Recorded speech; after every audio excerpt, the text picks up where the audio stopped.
Are you looking to take the next step toward investing in commercial real estate but don't know where to go? CRE Central offers a comprehensive education and coaching platform designed to help you get started. Our online courses cover a wide range of topics, from the fundamentals to advanced strategies, ensuring you have the knowledge and skills needed to thrive in this competitive industry.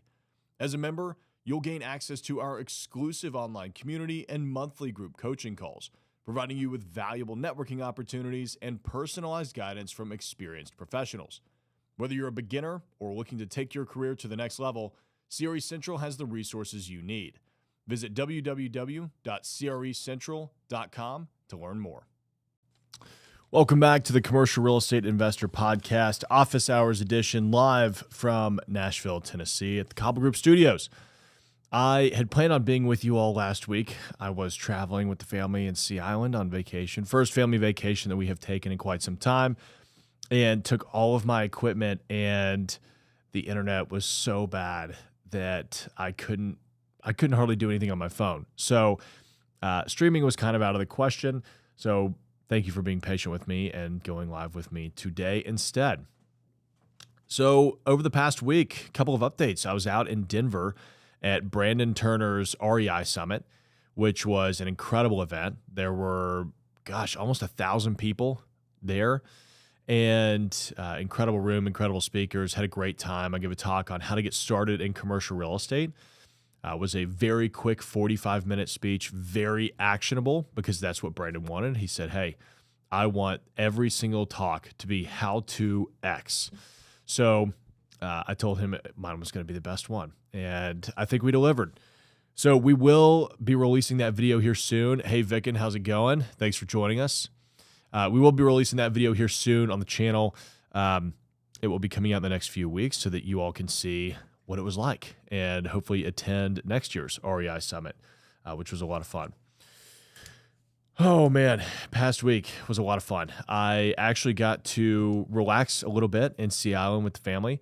I was taking a lot of calls though, still working while I was gone, actually working a lot on the CRE Accelerator program that I've got, which you heard the ad roll for. If you like the coaching that you are getting in these, Tuesday mornings, 8:30 a.m. Central Standard Time, office hours, imagine what we're doing in the group coaching calls. If you want to learn more about that, go to CREcentral.com, and we can talk more about it. Couple of updates wanted to dive into today. First thing, we released a blog post here recently on condo hotels in Nashville. Condo hotel investments in general, but I've started seeing condo hotels, sometimes referred to as condotels, really starting to pop up in the Nashville area. They're becoming more popular.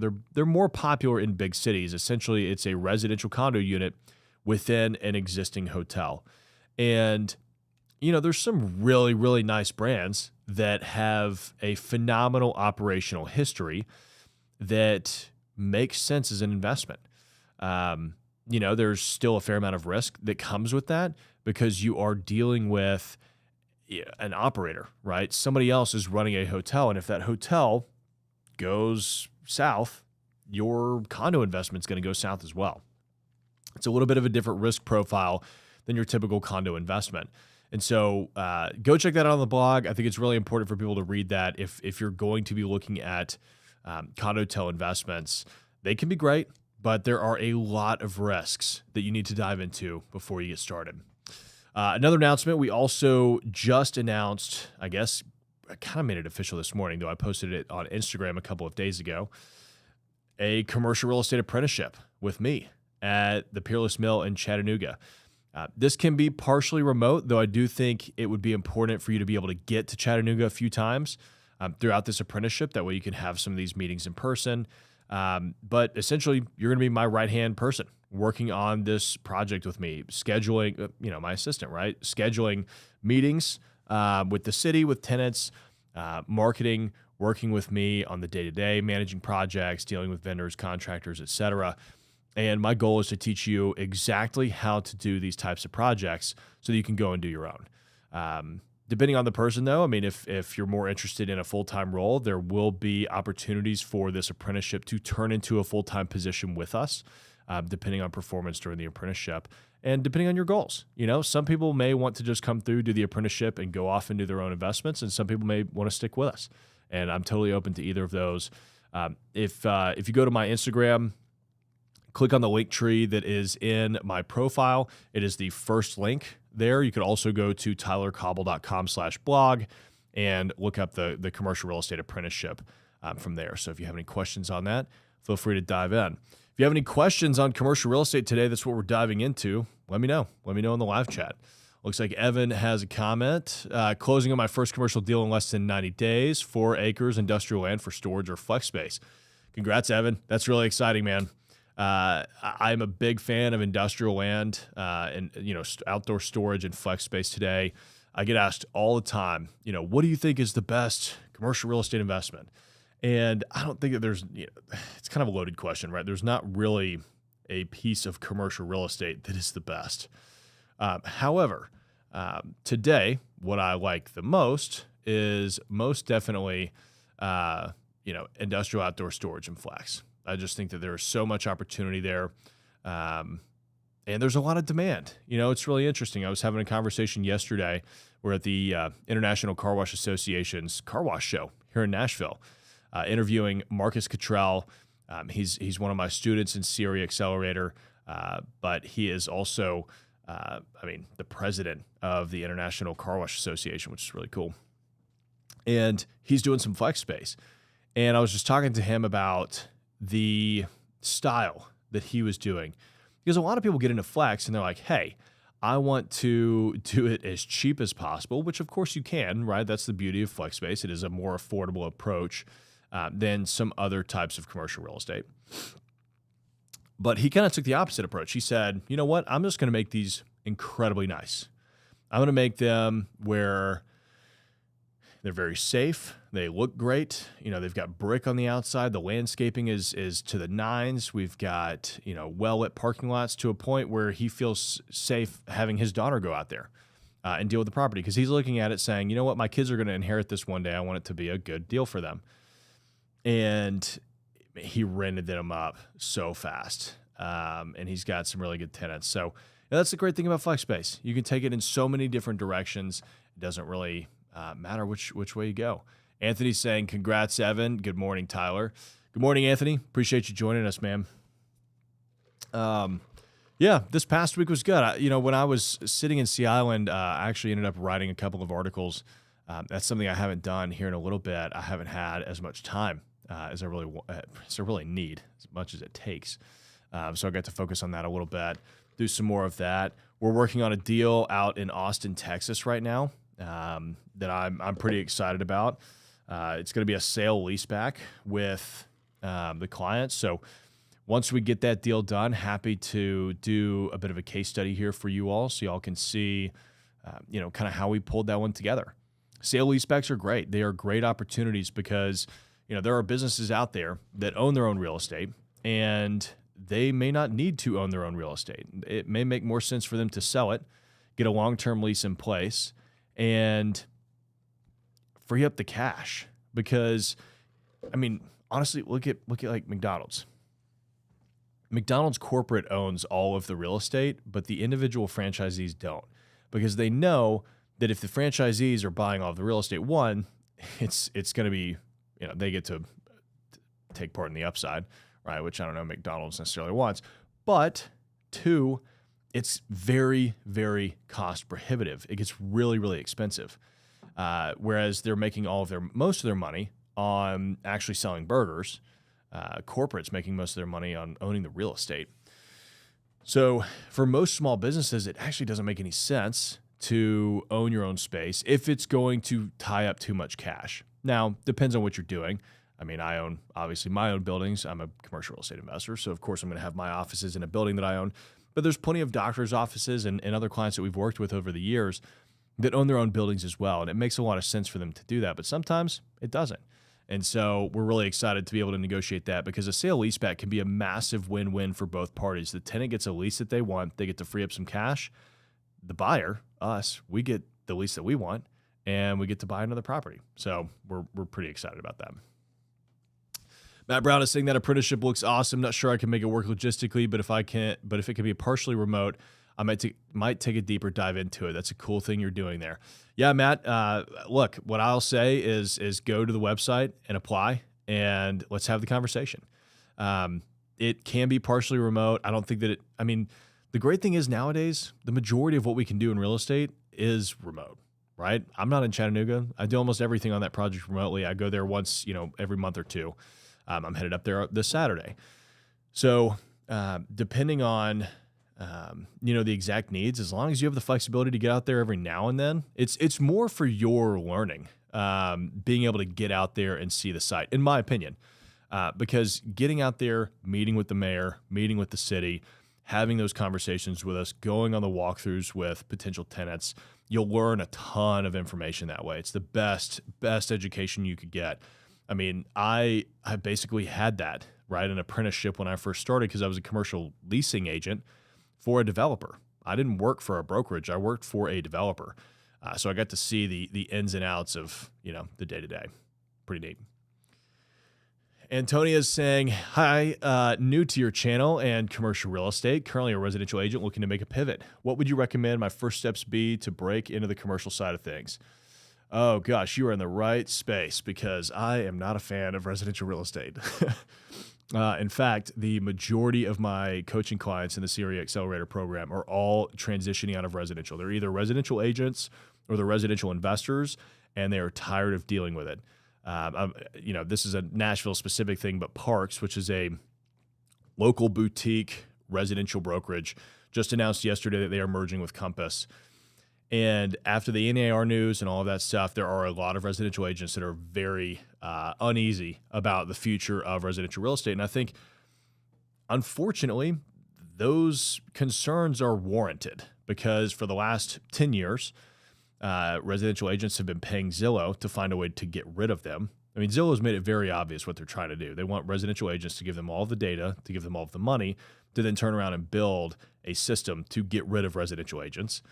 And now with the NAR ruling, it just pulls more into question. So number one is get educated. Learn everything that you possibly can. I mean, this channel, we've got over 450 videos now in commercial real estate. We've got hundreds of podcast episodes. There's a handful of books. If you search Tyler Cobble books, commercial real estate, I don't know the exact URL, but I do have a blog post on 10 books that everybody should read on commercial real estate.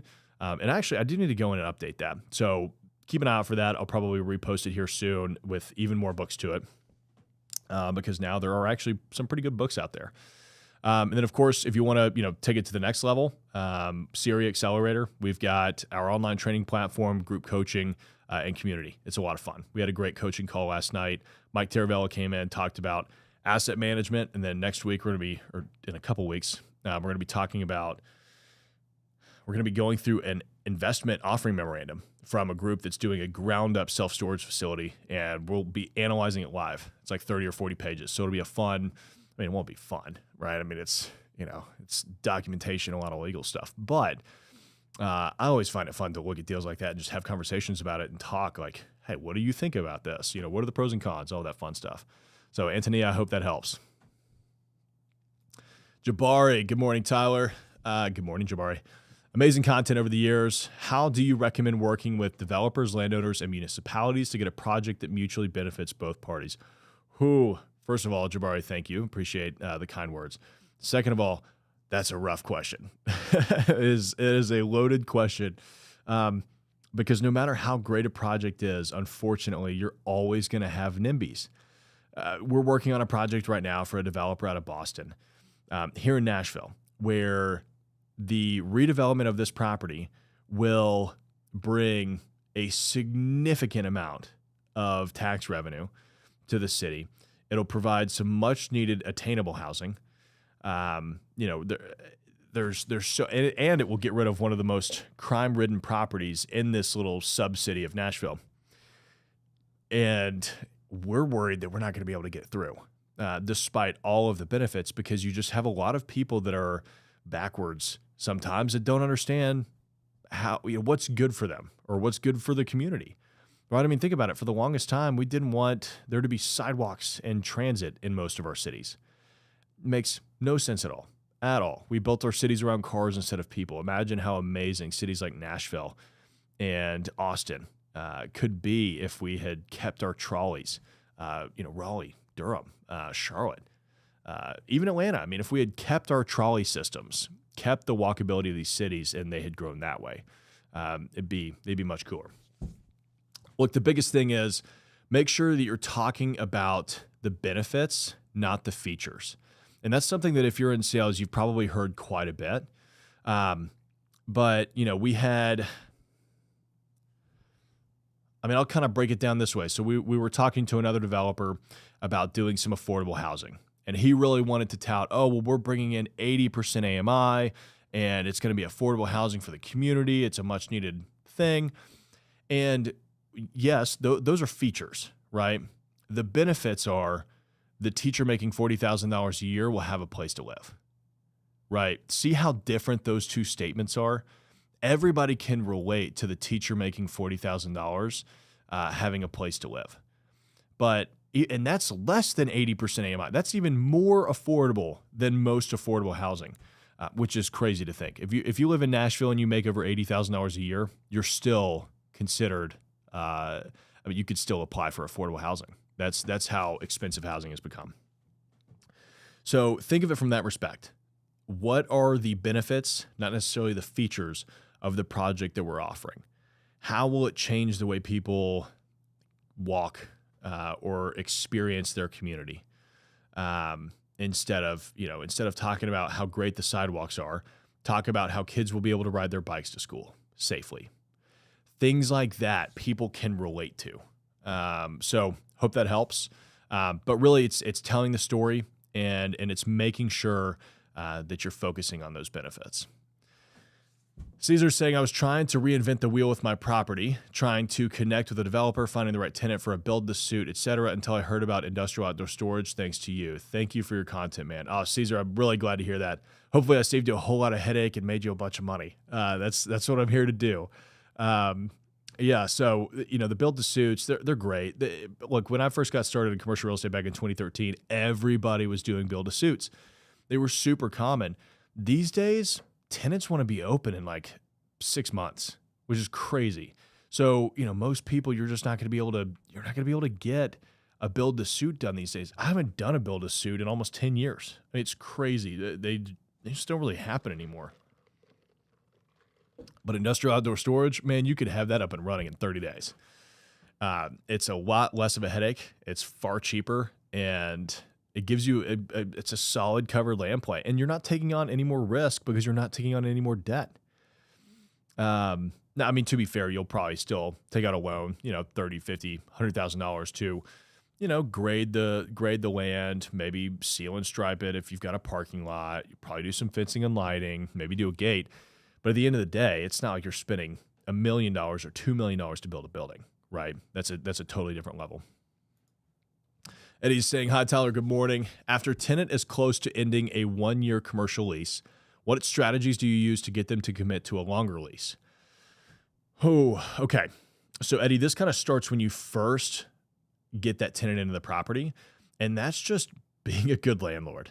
I know that that's kind of wild, but being a good landlord, being a good person, stopping by and building a relationship with them.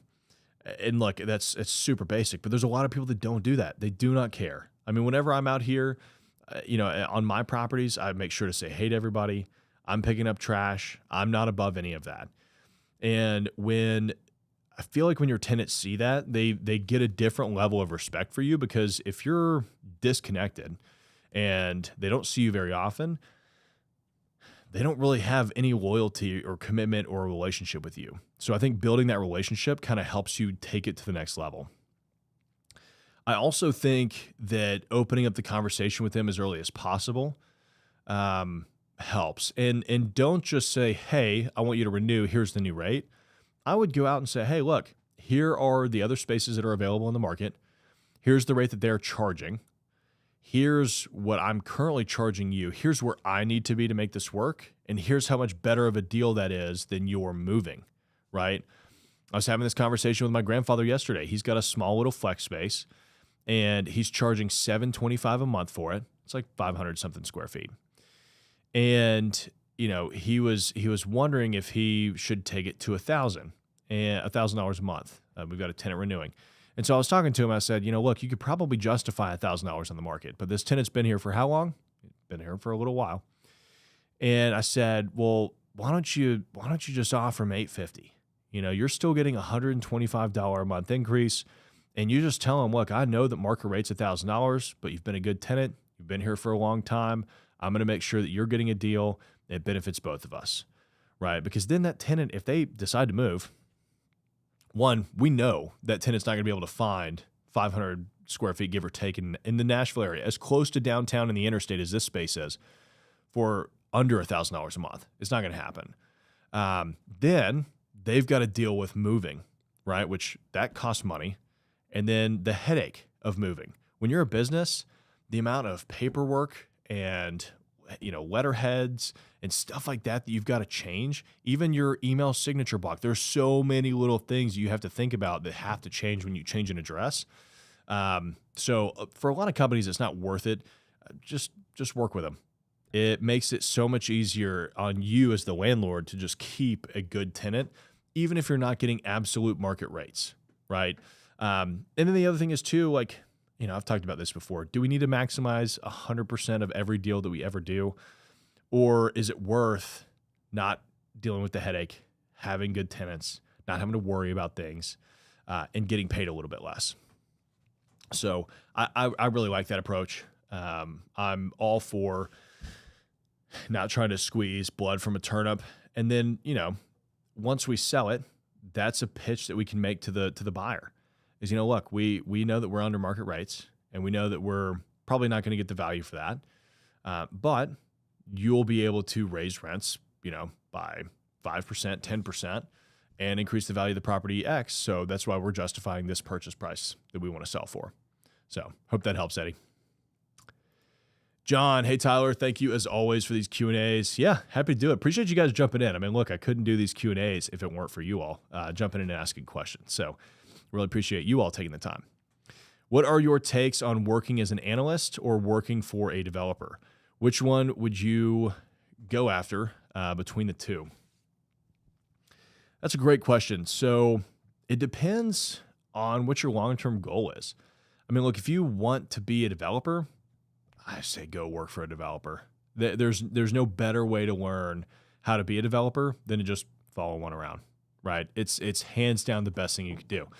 However, if you want to get into the finance side of things, if you want your role within the general partnership sphere to be the underwriting money guy, then go for the underwriting, go for the analyst side of things, because every general partnership, well, let me say it this way. Most of my general partnerships have very specialized people within them, right? The majority of deals that I have ever done have had other partners involved.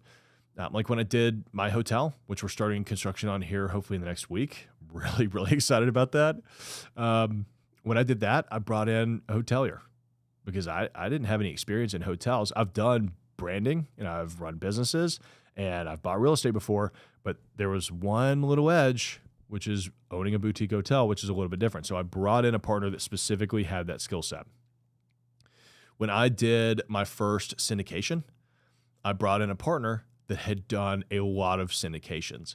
That way, they could oversee the entire process to make sure that I wasn't going to violate any SEC terms. So I think that, if you want to partner with other people in the future, being an analyst is great. And look, you could do the same thing as a developer. I'm not saying that you couldn't have that skill set and then partner with other people. There's just something very unique to being a very skilled analyst. A lot of people don't have those skills. Same with the developer though. But look, if you want to be a developer, go shadow a developer. No better way to learn. Vicken is saying, Tyler, when management work on ChickfilA restaurant, is restaurant a good investment for cooperation, like McDonald's? Vicken, I'm sorry, I'm not quite understanding your question.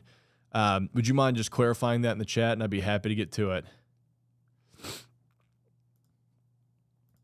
All right, Serpco is saying, do you think making flipping by yourself is business or self-employment? Serpco, I'm sorry, man. I'm not understanding that question either. Are you saying, do I think flipping real estate is a business or self-employment? I mean, it can be both. I mean, flipping is self-employment for sure, unless you're working for somebody else doing house flips for them. But it's most certainly a business. Eddie is saying, awesome. Thank you for the insight. You rock. Hey, anytime, Eddie. Happy to do it, man. Peter, Tyler, would you ever do business in Connecticut? I'm looking at a flex space that used to be a vet's office that might pique your interest. Absolutely, man. I mean, look, I am willing to go all over the country. I'm in Nashville, Tennessee. I've got some real estate in Chattanooga. I just sold out of a deal up in Milwaukee, Wisconsin, and we're looking at buying a deal in Austin, Texas. So I might be flying out there here soon. I am certainly open to investing in deals in other parts of the country, as long as there is a good story, as long as the demographics are right, as long as we're getting a good deal, and I've got a boots on the ground partner. That's the biggest thing. If I'm raising capital for any of these deals, if I'm bringing my investors to the table, then I have to have 51% majority control of any of the activities, but we still need a boots on the ground partner to execute the day-to-day. So I would just be working with them to do that. As far as like, hey, if you were like, Tyler, I've just got a deal. Do you want to buy it in Connecticut? Probably not, because I am very, very careful with where I invest, because I want to make sure that we can have hands-on. So, I mean, if you're looking to partner, let's talk about it. Derek is saying, good morning. What are the best situations when deciding between partnership and joint venture? So Derek, partnerships and joint ventures, that's basically the same thing. It's just, two or more parties coming together to execute a deal. I would make sure you have everything in writing. Go get a great attorney and make sure that you've got a solid operating agreement. Let's put it this way. I had a deal here recently where one of the partners didn't have the money to put up his portion. And it was scary at first, because I was like, well, great. I'm going to have to cover $50,000 of shortfall on this deal. And, I was worried I wasn't going to get anything for it. We just had to do it so that we didn't get sued for non-performance. And turns out in the operating agreement, fortunately, I had a great attorney. It had in there, if one partner has to cover another partner's, capital call for whatever reason, and it wasn't a capital call, we were selling a deal, seller financing, which meant that we had to pay off the note. I want to make that very clear, because I've never had a capital call in my life. But we had to pay off the note at closing, right? So we got some money from a down payment, and then we had to come out of pocket extra. And he didn't have the money to come out of the pocket for the extra portion. But fortunately, in the operating agreement, it stated, the partner that is loaning the money essentially to the company on the other partner's behalf gets 100% of cash flow from the asset until they're paid back. I was like, well, that's excellent. I'm very well covered. So that's the biggest thing. Just make sure that you have a great attorney to put your operating agreement together. John is saying, you're the man. Thanks, Tyler. Great answers. Happy to do it, John. Appreciate you. He's also saying, are these live Q&As every other week? John, they are every week, Tuesday at 8:30 a.m. Central Standard Time. Problem is, some weeks I'm traveling. I guess it has been every other week for the past couple weeks, because I had a meeting with the mayor on a project that we're working on, and then I was out of town last week. So, no, they're supposed to be every Tuesday at 8:30 a.m. Central Standard Time. Follow me on Instagram. I always update everybody there, whether we're doing it or not. But I would say we're almost always doing these. And that is all the time that we have for today. Appreciate you all joining me. It was a lot of fun. And stay tuned for some new videos dropping here pretty soon that I think you all will be very excited about. And join us next week, 8:30 a.m. Central Standard Time, to dive into more questions on commercial real estate investing. I'll see you then. Are you looking to take the next step toward investing in commercial real estate but don't know where to go? CRE Central offers a comprehensive education and coaching platform designed to help you get started. Our online courses cover a wide range of topics, from the fundamentals to advanced strategies, ensuring you have the knowledge and skills needed to thrive in this competitive industry. As a member, you'll gain access to our exclusive online community and monthly group coaching calls, providing you with valuable networking opportunities and personalized guidance from experienced professionals. Whether you're a beginner or looking to take your career to the next level, CRE Central has the resources you need. Visit www.crecentral.com to learn more.